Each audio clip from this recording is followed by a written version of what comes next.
O céu estava pesado naquela manhã, baixo e fechado, como se o dia tivesse acordado cansado antes mesmo de começar. O capitão do exército caminhava pelas trincheiras com passos firmes, mas o corpo denunciava o desgaste. A lama grudava nas botas, o colete parecia pesar mais do que deveria. E o silêncio entre uma explosão e outra dizia mais do que qualquer relatório. Ele já conhecia aquele som. Tiros ao longe, metal rasgando o ar, gritos que vinham e iam rápido demais para serem ignorados. Mas naquela manhã, algo era diferente. E não vinha de fora, vinha de dentro. Uma mensagem tinha chegado poucas horas antes, curta, objetiva e cruel na simplicidade. A unidade vizinha tinha sido dizimada no vale. Gente que ele conhecia, homens com quem dividiu café frio, risadas nervosas e promessas de voltar para casa. Agora, não voltariam.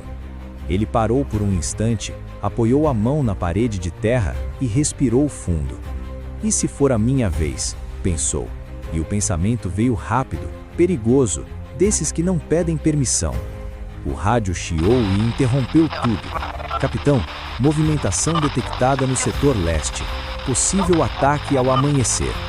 A palavra amanhecer soava bonita fora dali, mas naquele lugar significava combate antes do sol subir. Ele virou o rosto e observou o pelotão. Alguns tentavam parecer calmos, outros não conseguiam esconder o medo, e um soldado fazia uma piada baixa, como quem tenta enganar o próprio coração. Foi nesse momento que o capitão entendeu algo simples e brutal. Se ele quebrasse, todos quebrariam junto. A farda não o tornava invencível. O posto não eliminava o medo. O que mantinha aquela tropa em pé era algo invisível: presença, clareza e coragem emprestada. Ele chamou o sargento e falou baixo, direto. Perguntou sobre rotas, municiamento e, por fim, sobre o medo. O sargento engoliu seco antes de responder que todo mundo sentia. O capitão assentiu, porque negar o medo não era força, era ilusão. Ele se afastou da linha principal e entrou num abrigo improvisado, com pouca luz e cheiro de suor misturado com metal. Fechou os olhos por apenas um segundo e lembrou de uma frase antiga, aprendida muito antes da Guerra Real começar. Quem conhece a si mesmo e entende o terreno, não teme o resultado. Conhecer o terreno era fácil. Mapas e coordenadas resolviam. Conhecer a si mesmo era mais difícil. Ele se encarou por dentro e reconheceu o cansaço, o peso das perdas e a exaustão de liderar quando tudo parece ruir. Ainda assim, estava ali, e a pergunta veio clara: por quê? A resposta surgiu como um eco do passado, na voz do pai, simples e firme. Coragem não é não sentir medo, é fazer o certo apesar dele. Lá fora, uma explosão mais próxima fez o abrigo tremer. A guerra não esperava resoluções internas. Ele saiu. Reuniu a tropa sem discurso heróico, sem promessas vazias. Disse que não seria fácil e que não podia garantir que ninguém se feriria, mas deixou claro que ninguém enfrentaria aquilo sozinho.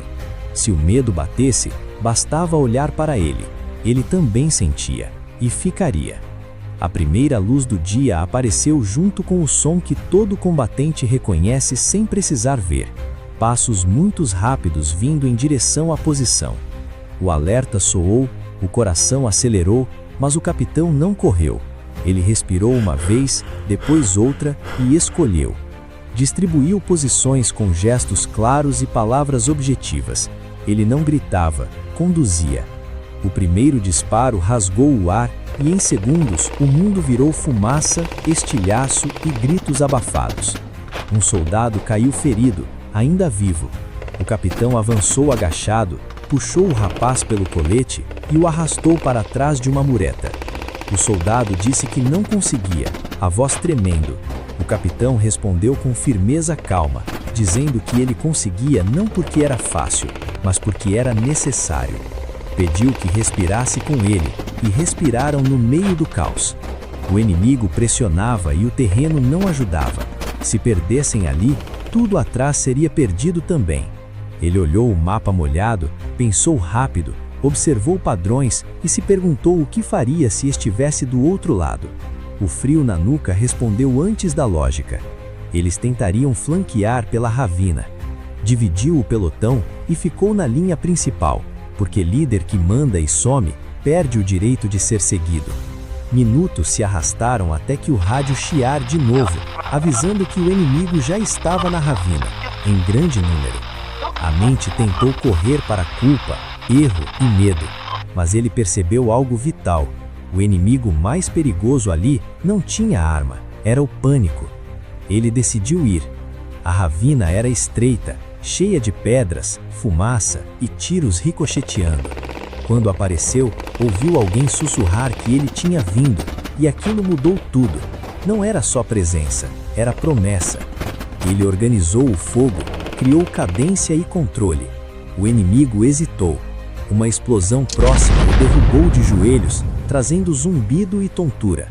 Por um segundo, pensou no medo de morrer, mas percebeu que o medo maior era morrer por dentro antes do corpo cair. Ouviu um soldado chamar perguntando se o capitão ainda estava ali. Ele se levantou, mesmo com dor, e respondeu que estava. A palavra teve efeito imediato. Ajustou a estratégia, usou o terreno, criou uma saída. Quando o inimigo avançou, encontrou vazio, fogo cruzado e resistência. Recuaram. Na linha principal, a munição estava baixa e o cansaço era visível. O capitão reuniu todos e disse que a batalha não era só contra o inimigo, mas contra a voz interna que dizia que tinha acabado. Lembrou que eles não eram máquinas, eram homens, e homem escolhe. Avançaram passo a passo. O inimigo tentou mais uma vez com barulho demais, escondendo o desespero. O capitão leu o cenário, ordenou um recuo tático curto, expôs a linha inimiga e atacou com precisão. Aos poucos, o som começou a se afastar. O rádio confirmou o recuo inimigo. Ele sentou, respirou fundo e deixou o corpo tremer. Um soldado se aproximou dizendo que achou que não ia aguentar. O capitão respondeu que ele aguentou 1 minuto de cada vez, e é assim que se vence. O sargento informou as perdas: 2 homens. O capitão ajoelhou diante dos corpos cobertos e fez uma promessa silenciosa. Naquela noite, escreveu num caderno que quase perdeu a mente e aprendeu que é ali que tudo começa. Na manhã seguinte, o sol nasceu. A guerra continuava, mas ele aprendeu algo maior. A vitória começa antes do disparo, começa na mente, e quem se conhece não se perde. Se você gostou e quer ouvir mais histórias como essa, se inscreva em nosso canal. Compartilhe esse vídeo com quem você acha que precisa de ajuda. Ative o sininho e treine a mente, pois assim você se tornará alguém melhor e poderá ajudar muitas outras pessoas. Até breve.